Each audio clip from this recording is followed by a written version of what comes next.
slap my bum cheeks in non-disbelief that there's another horror game that seeks to capture the spirit of PT. Well, that was my first thought when I started Visage, but after playing it, I wouldn't say captured is the right word.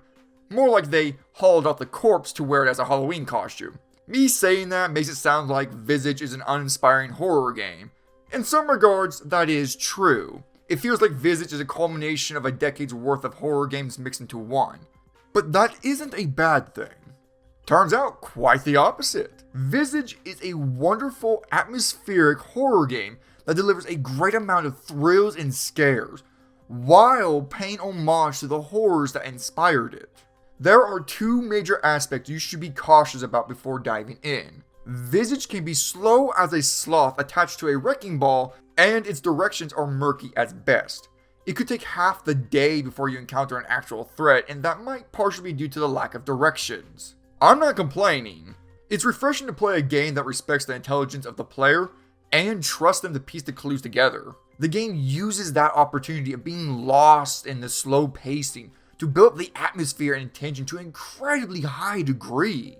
As you slowly traverse through and investigate a big, ominous house trying to figure out where to go and what to do, paranormal events happen around you, chipping away at your sanity, causing you to hallucinate. Some hallucinations are very subtle and creepy, while others are more direct. You see, during the times you are wandering around trying to figure things out, the game feeds off of your paranoia. Let me put it this way, if I didn't have a recording software, I wouldn't know at times what was real or just my imagination.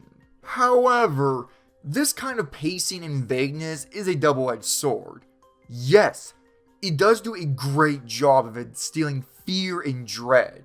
But if you wander around for too long, then that fear and dread could be overtaken with frustration and annoyance. I'm ashamed to admit this, but I did have to use a walkthrough in some parts because I was severely lost and my resources were scarce.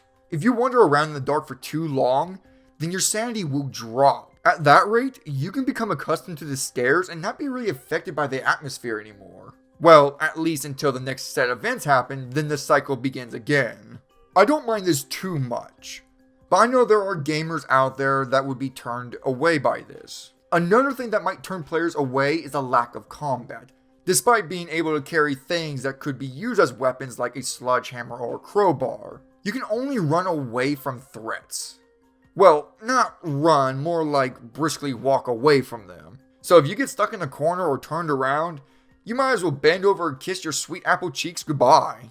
Again, I don't mind this too much, but what I do mind is the cheap jump scare deaths. There has been a couple times where I walk out of a room just to be jump scared and killed by an enemy that was 2 centimeters away from me. Doesn't happen often, but nonetheless annoying.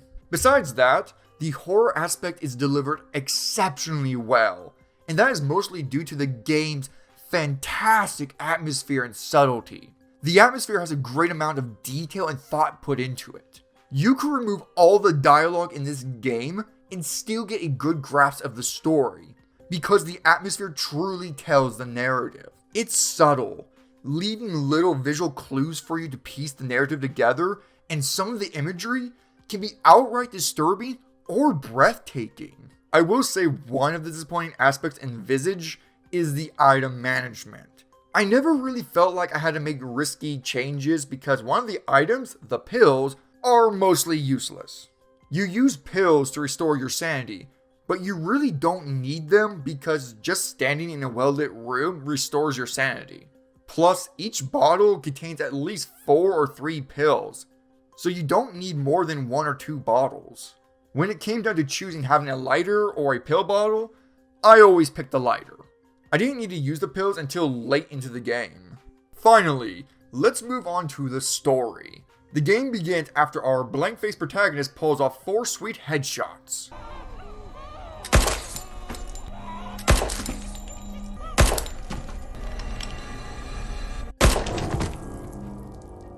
He later finds himself in a room that looks uncanny to another particular room.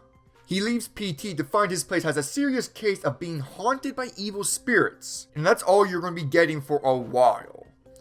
The game's narrative is separated into 4 chapters, focusing on a different spirit and their story. Keep in mind, the mystery isn't figuring out who the mastermind is, but uncovering what happened to them. How did they die? What events caused them to go over the edge? And how did it affect the people around them? Finding out the truth about these people did get me to feel sympathy for them, but not before I shot my pants. Every time a new chapter started, I was very eager and dreading the next encounter. In each chapter, the gameplay and atmosphere could drastically change. In one chapter, you could be chased by a maniac in a hospital.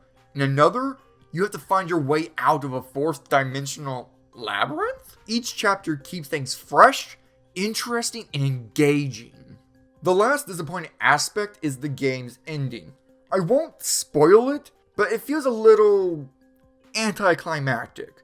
You go through hell to resolve the conflict, and when you finally do, it just kind of ends. No final confrontation of any sort. I'm not asking for a big bombastic showdown that has your character well equipped as the Doomslayer.